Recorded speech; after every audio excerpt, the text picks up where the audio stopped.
in Voss. Driver on Voss right now, but getting close to the intersection at Memorial, so a lot of trees there. As we just saw, police tried to get this driver to stop, but with no luck. Ramming the back of the car frequently results in the car being chased, spinning, and then they've got him. But it didn't work this time because of the speed at which the officer hit the SUV. It just continued to go. It didn't spin. It went straight. Looks like he tried to go on the sidewalk there. We're going to find out what street this is. It might be Memorial at this point. Looks like he's going up east on Memorial. Yeah. Okay. Again, so now we've got the driver heading east on Memorial, just hit there from Voss. We'll be getting closer to Chimney Rock if he keeps going this way. I say he, it could not be, but 9 out of 10 times it is. Duchesne Academy will be on the left-hand side there. We'll see what direction this person chooses. Also getting a little bit closer to I-10, and this person might be aware of that, maybe trying to get closer to a freeway and out of some of these smaller streets. He's also driving into a new jurisdiction here. He's driving into the villages, and if the village police officers, who are no doubt monitoring this, get involved, it could be a whole different situation. Again, watching a high-speed pursuit that's been going on for about 25 minutes now, starting in Brazoria County. We've got a driver in the heart of Houston right now, in the heart of a residential district at 6:07 in the evening. There are a lot of kids that are out of school. This is an area where kids are outside. They like to play. They like to ride their bikes. It gets a little bit dicey here. Just making a area here in the lots of homes here. Hopefully no children are outside on the roads in this residential area because this person has been driving extremely fast. The car has been bumped a couple of times by law enforcement, but the driver just keeps on going. The back of the car sort of fishtailed a little bit when he was bumped by the law enforcement officer, but the driver just kept on going, and he's been getting up to some pretty fast speeds through that residential area. We heard last, and we're getting some directions from people who are listening to the traffic here, that turned off of Memorial into this residential area. So now we're in the residential area in the Memorial neighborhood, going up and down, and that certainly explains all the wooded area there. But you have people coming home from work right now. You've got kids playing out in the streets. That's right. There kids is are so home much from danger school. here. That's right. That's right. Kids are home from school, and the weather has been absolutely fantastic for the kiddos to play outside. So fortunately, we haven't seen any children out on the roads, and this guy even drove up on the sidewalk. And we're watching this police chase now in the height of rush hour, again on Memorial Drive. A lot of people who try to stay off of the freeways will sometimes take Memorial and some of these thoroughfares to get from points east to west. So But now west, I'm told, on Memorial, as we have a little picture freeze from Skyfox, we're also told that HPD has a helicopter up here. So this guy is not going to get anywhere, I'm presuming it's a guy. Right, he certainly isn't. He or she will not get anywhere. The Houston police officers have a chopper in the air. We have our chopper in the air right there, following this guy with the cameras on him. And these chases never end well. Hopefully it will end soon with the person just pulling over and sort of giving up. Hopefully we won't have any bad crashes or anything like that. But this person has been. As you can see, a 2-lane road, 1 lane heading west, 1 lane heading east.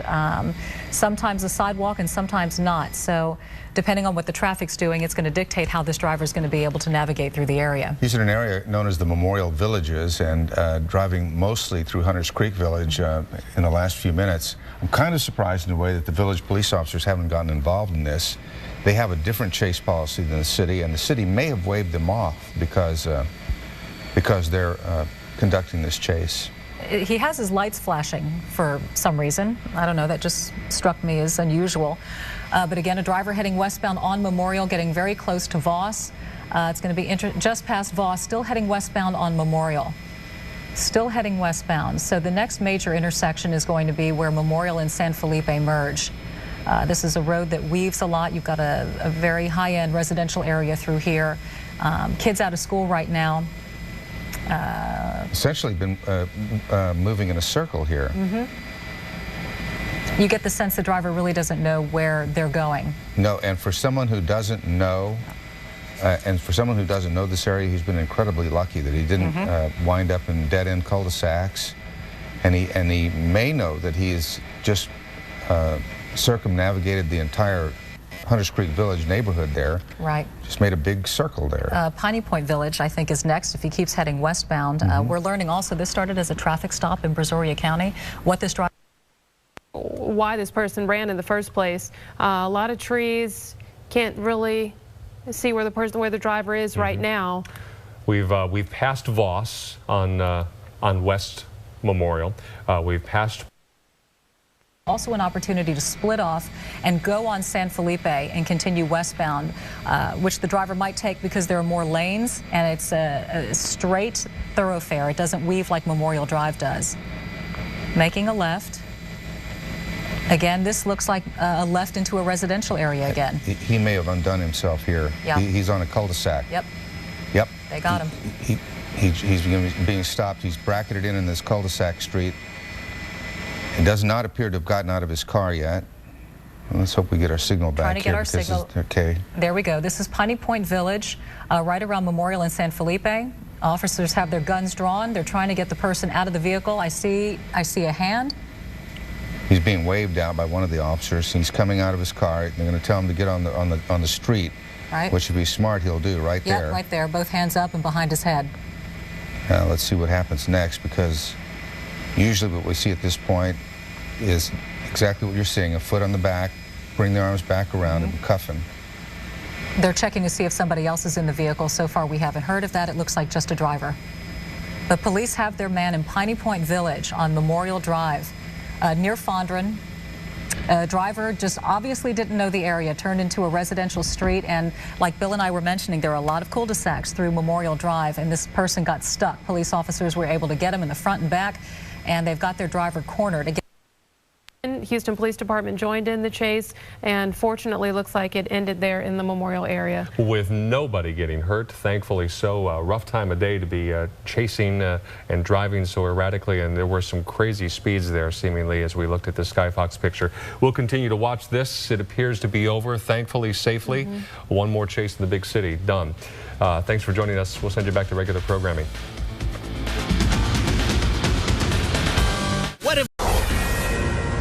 Well, it's Car Chase Monday on the live desk, and we've got a dandy. This one is in Southwest Houston on the 8 Beltway. Apparently, this is a white Dodge Caravan. Been going on now for about 25, 27 minutes. And look at the speeds.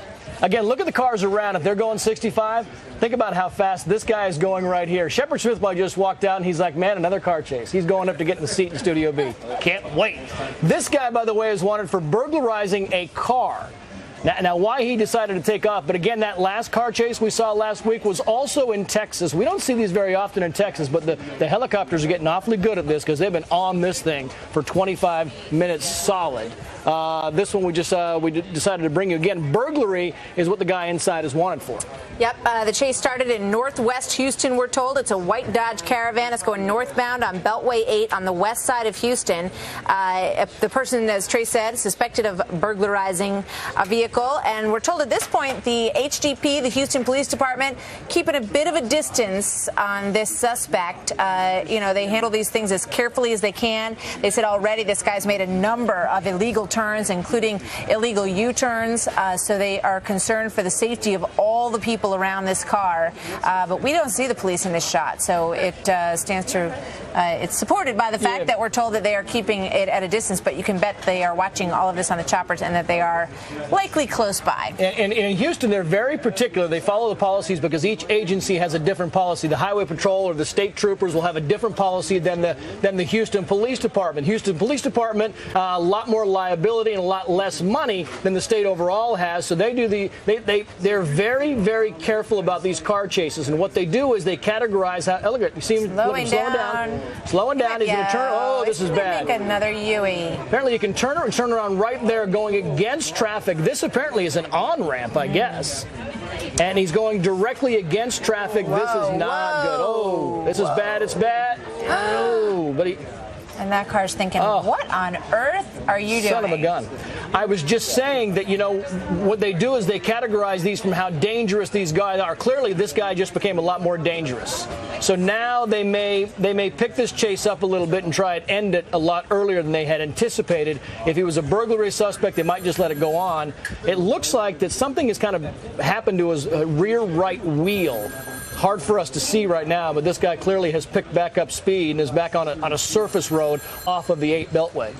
Yeah, he's moving along at a pretty fast clip, as we pointed out. And, you know, often in these things, more often when we see them in L.A., they tend to get into the neighborhoods and start winding around. But the last one we saw in Texas, as you well remember, stayed out there on the highway, and it was characterized by some unbelievable stunt driving, it looked like, sure. And amazing that no one was hurt in that situation. And of course, that's the biggest concern. He's right in the middle of a bottleneck right here. He's going up and over the and there are the police now suddenly very much in view and right on this guy's tail as he heads through another intersection.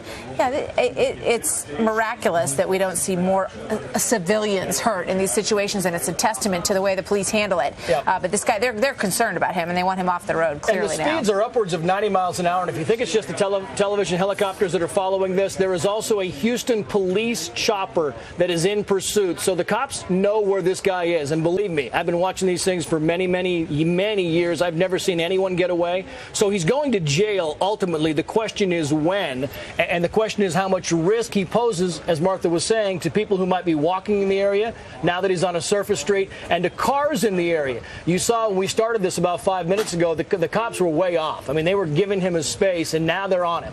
They're on him, and as soon as he slows down, my guess is they will try and get close to him and do the pit maneuver, which they'll bump one side of the rear car or the other to try and get the car to spin out. That has proven over the years to be the safest of the maneuvers to stop people in these types of scenarios from injuring. And you see the car on the left-hand side there? Yeah. That's still on the Beltway. See the cops on the left-hand side. There's also one behind him on that surface street, which is in southwest Texas here. We saw the Texas police last week throw out spike strips in front of the car. We may see them try to get in advance of this car. It's going to be tough to tell where this person's going because they're doing some pretty creative lane changing here, and we see it coming back into view on the lower side of the screen right now. It's now been going on for about 30 minutes, and you have to. It's going to pass the police on the right-hand side there. Right. You got to wonder what goes through people's minds. You have to believe every single person who tries to pull this off thinks they're going to be the exception, right? They're going to get away. Yeah, and a lot of times when you have states like Texas, and I think Texas, if I recall my legal knowledge, is a 3-strike state, which means that if this person commits a third crime and one of the other 2 crimes was violent, he could be going away forever. And that's one of the reasons I know in California a lot of the high-speed chases are because these guys are third strikers, and they know if they get busted for a third time, they're going to go away for a very long time. So they try and prolong that, and they do it in as adventurous or as dangerous a way they can. This guy now clearly back upwards of 90 miles per hour, and he's getting close, I guess, back to that 8 Beltway.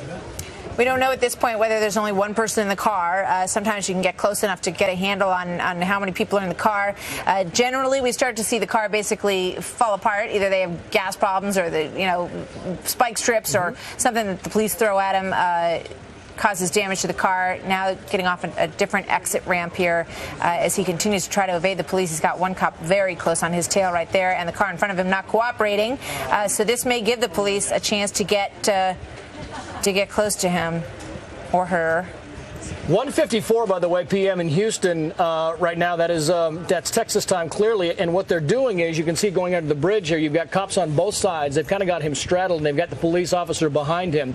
Harris Faulkner is actually monitoring some scanner traffic. Harris, what do you know? I am actually online. You can listen to the police scanners. And what they're saying is that HPD, Houston Police Department, not wanting to get out in front of this guy because he's proven to be so erratic by making U-turns, so on and so forth. So what they don't want to have happen is they get out in front of him and then he tries to ram them or something. They don't want to cause an accident. So that's part of the reason why they haven't tried to do that.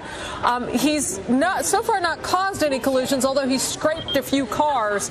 He has gone on and off Beltway 8. They seem to think this car had a plan. I don't know why they think this, because they haven't said that over the scanner, but they seem to think that he or she driving had a plan, knew where he or she was going, and then got off At that one point where we saw him get off on that feeder road turned him around, and now he's in he's on the north side of Houston, just cooking along. And again, they're not going to try to get out in front. They're going to wait for him or her in this instance. I haven't been led to believe it's necessarily a him or her to do something next, but they know how erratic this driver has been. And there he goes underneath that bridge, Harris. I'm not sure if you saw that, but under the bridge. Yeah, I'm watching. We have done these things so many times. We know that these guys in this car pursuits, and now he's kind of in a park there. He's got in a bind. They got him. I think. He's in it, and what happens is they always try and go back to areas that are very familiar. So now he's going through residential streets, and this becomes highly dangerous because you're not sure where he's going, and you're not sure who's on the street. Yeah, you're going the wrong way, and you see on the right-hand side,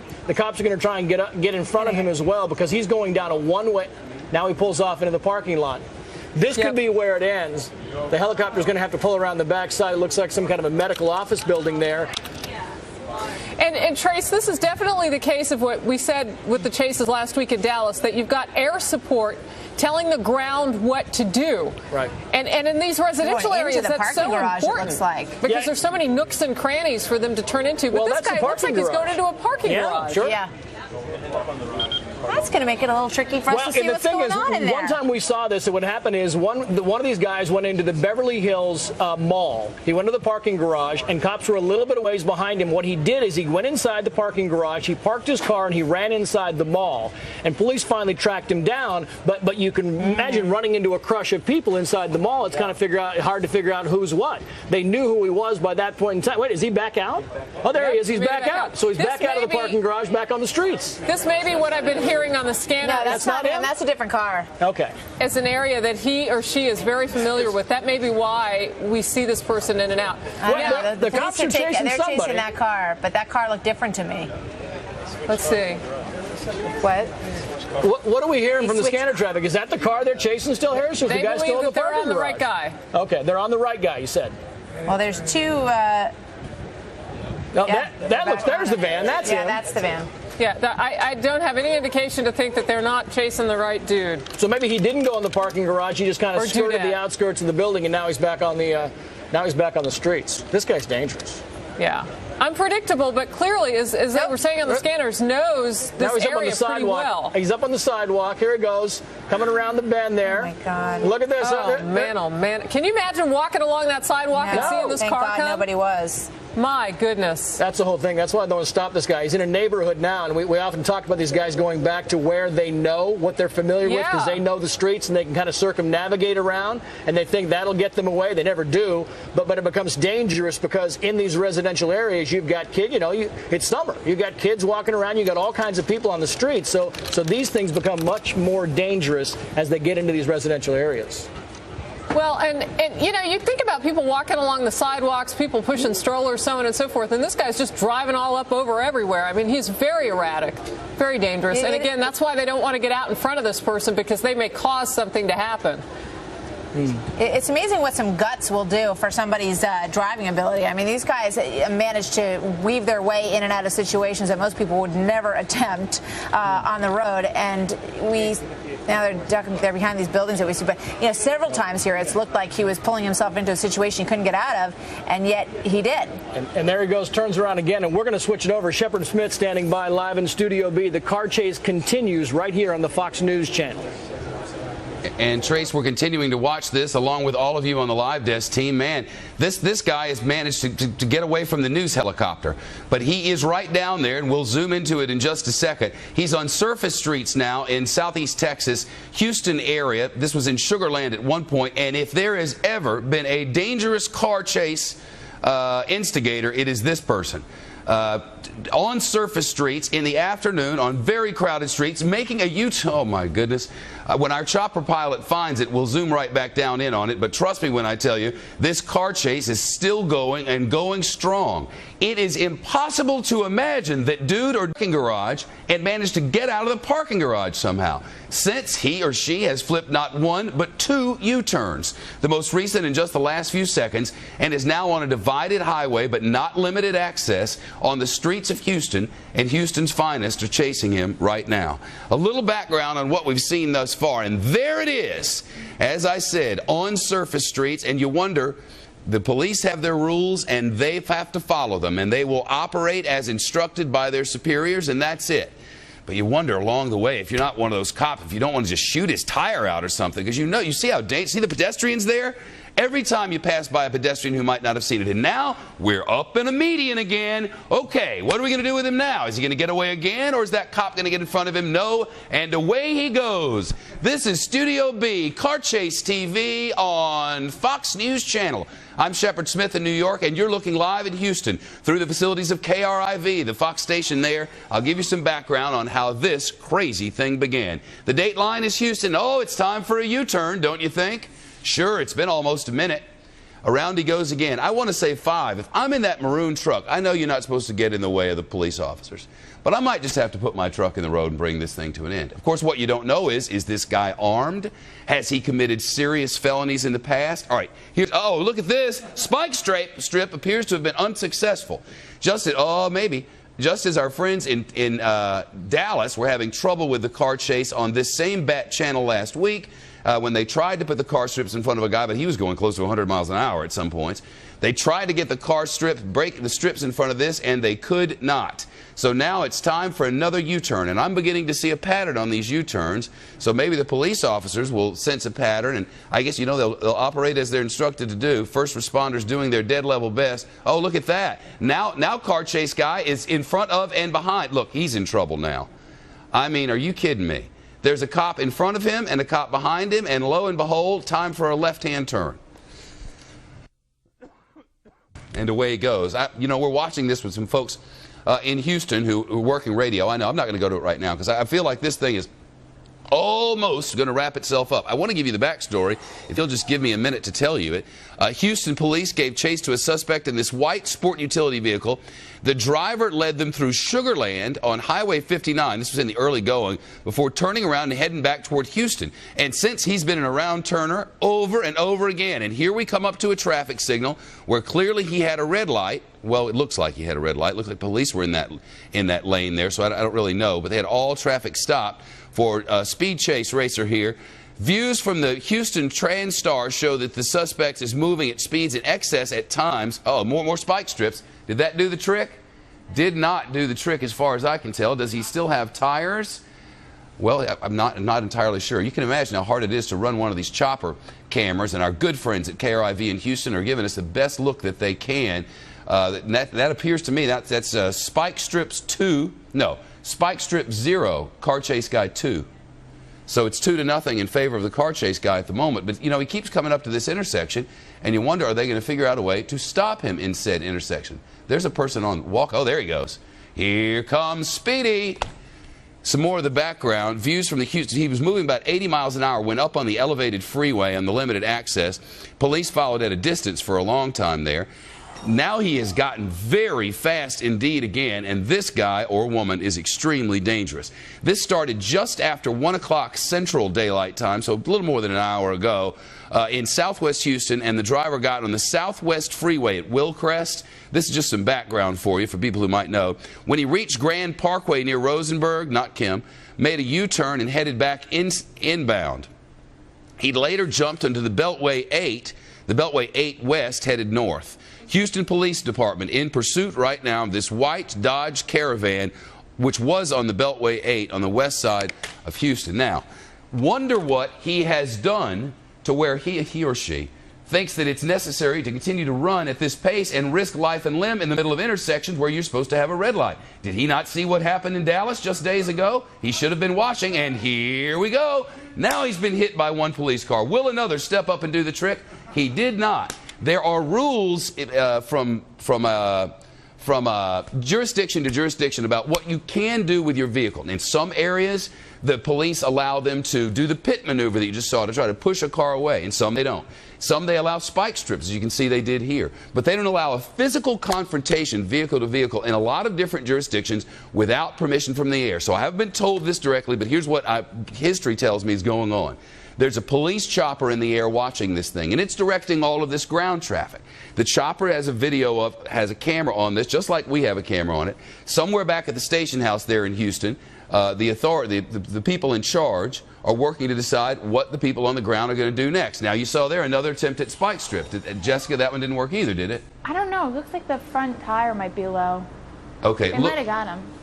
Okay. I know we have a phone, but let's go to Captain Curtain, who's the assistant traffic manager with KTRH Radio in Houston. KTRK. Well, before we do that, another set of spike strips, and I want to say that's Caravan 5. Spike strips, nothing. This has been a crazy one there, Devlin. That it has, Shepard. It's been a very big chase going on right now for, like you said earlier, just under an hour now. And he is evading these police officers like nobody else I've seen. I mean, he's been into a parking garage, and he made a few loops around a parking garage. He's made at least 5 U-turns. At least. Those are just ones I've seen when not in makeup. And now he's on not limited access, but regular access divided highway. I guess this is Southwest Houston, right? Actually, he made it over to the north side of town. He's been doing speeds in excess of 80 miles an hour, close to 90 miles an hour when he was on the Beltway. And right now he is central north Houston. And he just missed the spike strips again right there on Greens Road. For people of you who may be familiar with it, we're approaching. It's been about an hour now. What are the rules in the city of Houston about engaging? Do you know offhand? Well, I know that for the longest time that the city did have chase policies, and they've been since reviewed, and so now I do believe that they tell them to back off as much as they can. As much as they can, unless the person has been in commission of a violent felony, a felony with violence. Is that right? That is correct, and the person that they're chasing right now is a suspect in a robbery, and so that's why they're so close to him right now. Tell me what you know about this suspect. As he approaches an intersection, that's always dangerous. Right. And he may have lost one of his left side tires. What do we know about this suspect? As far as the suspect goes, the robbery, I believe, is from a convenience store, but details are very sketchy on that.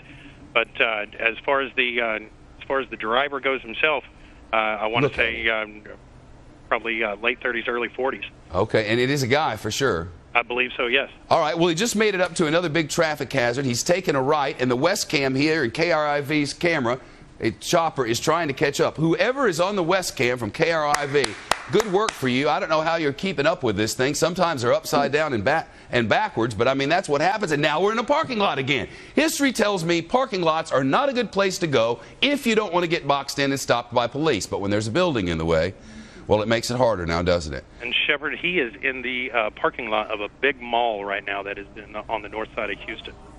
He was anyway, and now he's outside that mall.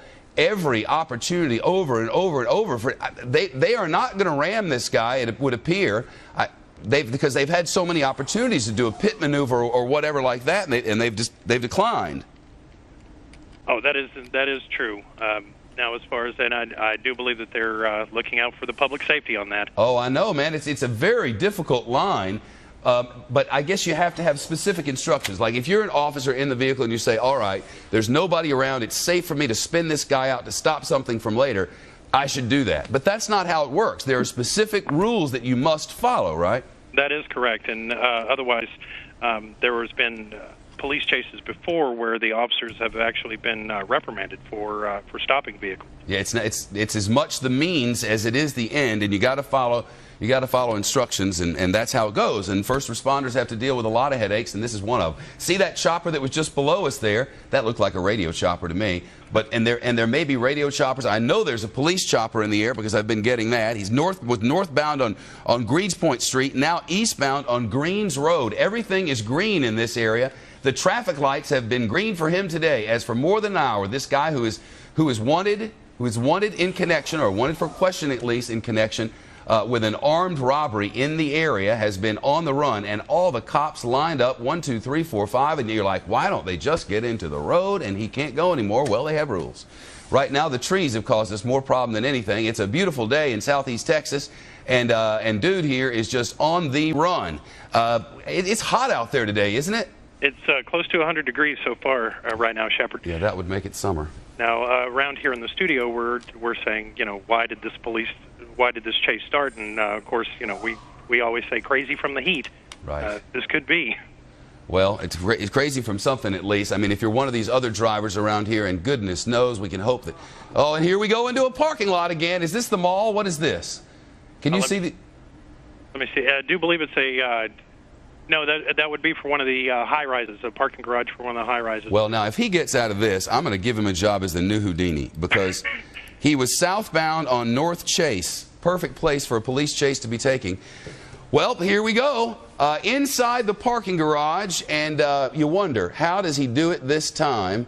How does he get out of there in the way that he did at the Greenspoint Mall? That was quite a trick indeed. I've seen lots of endings to these. There was a horrible ending to a police chase just last week in Dallas, where someone who had no idea this thing was coming by, the person who was giving chase comes out of the... Well, what's happened here? They're just waiting. He came into an intersection and was just run over by a guy in a truck. And the guy in the truck, thankfully, was hardly injured at all. In fact, was able to be on this program with us the next day. But the man who was hit, the person responsible for the car chase, was in critical condition. And we're going to get an update on his condition. But he was in very, very bad shape at last go of things. They were northbound on North Chase when they entered the parking lot. The little light blue choppers in there was HPD, Houston Police Department, not local radio. But they are blocking all exits to this structure. So unless he has his transporter with him, he should not be able to get out of there. A little bit ahead of what's coming up in the news, we're working on a serious string of serial murders in the state of South Carolina. There has been a shooting and a confrontation in North Carolina. Is the suspect from the South Carolina serial murder now stopped in North Carolina? We do not know, but we're working to get late-breaking information on all of that. In addition, we're getting new stuff from the president, who is overseas, and Michael Jackson's funeral scheduled for tomorrow, his memorial service. We'll be covering that here on Fox News Channel. In addition, we are but 15 minutes away from a live news conference from the head coach of the Tennessee Titans on the untimely death of Air McNair, who was shot and killed, now confirmed to have been a homicide yesterday. And his girlfriend, he is married, but he had a 20-year-old girlfriend apparently that everybody but all of us knew about, it sounds like. I mean, there are pictures of them on vacations and everything else.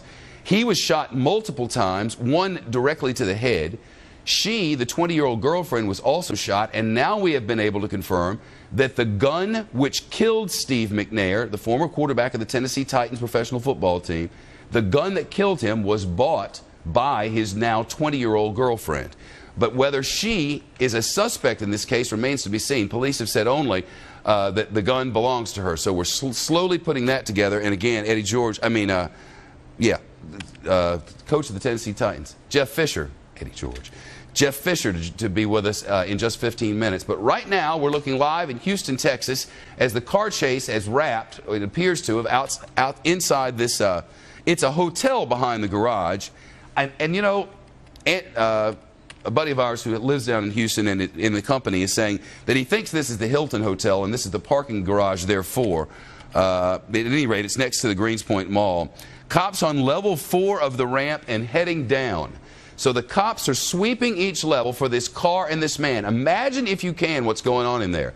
He is either A, ditched his car and is running around trying to avoid these folks. I mean, if you can, don't you, throw your shirt off or put some other clothes on or whatever if they've seen you, and just sort of walk around sort of nonchalantly and try to get lost in that thing.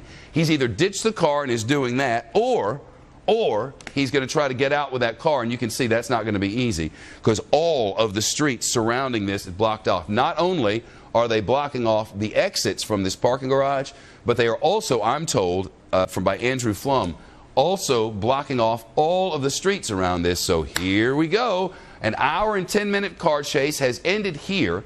But whether they've been able to apprehend the suspect is going to be something for just the moments ahead. It all began in southwest Houston. Person was suspected of burglarizing a vehicle at approximately, well, it's been going on now for a little over an hour. Houston police had been keeping their distance for a long time when they were up on elevated and limited access roads, freeways and the like. The driver had made several illegal turns, including U-turns, and I think our U-turn count topped 10 just a few minutes ago, where it was unknown to us in the early going whether this was a male or a female, but I'm now led to believe that this is a male. And look at the choppers searching in the parking garage. Looks like one that would hold hundreds of cars to me. I know that's a big mall. Rick Leventhal is watching this from our breaking news newsroom downstairs. And Rick, I guess it's just stand off and wait here. Yeah, and we've seen this before, Shepard, where people who are being pursued will drive into garages in part to throw off the helicopters that are following them. But in this case, there were dozens of police cars close on his tail. So it would be hard to believe that he could evade all of those cops who, in some cases, followed him into the garage. But clearly, and that officer has his weapon drawn. There may be something going on right there around the corner that we can't see. Well, I get the sense that that they were up here on this roof, and we're hoping that maybe now police have this guy surrounded. The thinking was, I mean, what do? You got a couple of options. You stay with your car, and they clearly know what your car looks like, or you ditch the car. He's got somebody. Or you ditch the car and you take off running, and it appears that this guy ditched the car, took off running, and is now on the ground. Yeah. I can only assume that this is the man, but he's waving to the helicopter for the helicopter to zoom and focus. And the dude is now on the ground and appears to be apprehended, but this officer needs assistance, and here comes assistance, including that of a canine, which is coming up very close to keep man who ran from cops for an hour from doing anything negative to man from whom he was running. And now we're waiting to see what exactly will happen as the chase has wound down, and now they're waiting for some help. I mean, I'm quite confident one officer does not want to try to bring this guy into the waiting patrol car by himself if he doesn't have to. After all, it feels kind of like half of HPD was chasing this thing. So you got to figure they're all rushing up there to help right now. We want to see the end of this at least, them get him and haul him away. As I mentioned, he was wanted for potentially burglarizing a vehicle in the early going here. And he fled on foot. And you see above, see that satellite dish there? See up above? I'm told that he jumped off the roof. That he jumped off that. Now, Jessica Shedingham, my stage manager, who many of you know, saw that happen, and so did some people down in our newsroom, and I just missed it. But he got up on top of that next level. Jessica, is that how you saw it? Yeah, he was above. Yeah, he jumped off. And he jumped off. All right. Well, it appears that he's now in custody, and as we watch this thing wrap up, and I do want to watch it until we hit to the commercial break. But as we watch this, I will tell you that we are going to South Carolina for brand new information on a serial killer who has killed 5 people in one community of 12,000 in just recent days, and they are on the hunt from him. There's apparently been a shooting in North Carolina. There may be some involvement. In addition, we're waiting for the head coach of the Tennessee Titans, Jeff Fisher, to come to the microphones and tell us about the now murder of the former Tennessee Titans player, Steve Air McNair. It's breaking news coverage, and it's next on a busy day in Studio B. Live look, and that's in Houston. And remember the guy who was on the ground a minute ago? And I'm like, probably the cops don't want to, take him in by themselves. Well, they sure don't. This guy is hurt. His leg is hurt in some way. We can tell that. We could guess, and would probably be right, that he hurt himself when he jumped off from the, I'm not very good with heights up there, but I mean, how much taller is the wall than the door? You see the door is up to that, not even to that first stripe across the building, so it's at least 3 doors tall, so that's at least, what, 24 feet or so. He jumped a long way, and he's hurt himself in some way, or he hurt himself earlier in the chase. But here's what you didn't know, and I didn't know either. There's another guy in this vehicle. There's another guy still with the vehicle inside the parking garage, or the car park, as Jonathan Hunt would put it. So here we go. We're waiting for the other guy, and this guy is apparently hurt, and we're going to update you on everything that happened here. But first, there is breaking news now. And deputies are searching for a serial killer in the state of South Carolina. Wow, Rick Leventhal live for us downstairs. Again, Jeff Fisher to speak in just a few minutes, but we're going to take that live. But we're back live on the rooftop where old car chase driver is still